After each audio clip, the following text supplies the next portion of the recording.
亚多听少说，接受每一个人的责任，但是保留你的最后裁决。莎士比亚点燃了的火炬不是为了火炬本身，就像我们的美德应该超过自己照亮别人，否则等于没用。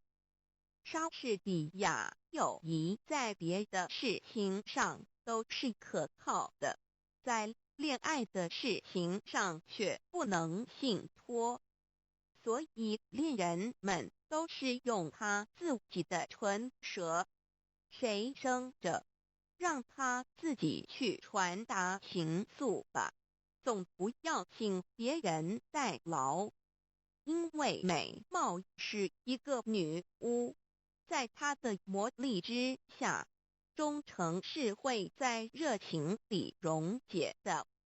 莎士比亚世间的任何事物，追求时候的兴致总要比享用时候的兴致浓烈。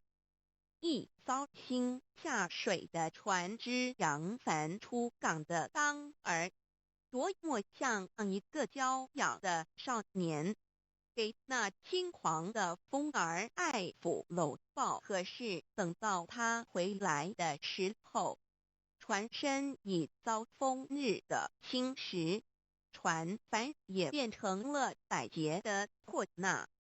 他有多么像一个落魄的浪子，给那轻狂的风儿肆意欺凌。莎士比亚真理是永远蒙蔽不了的。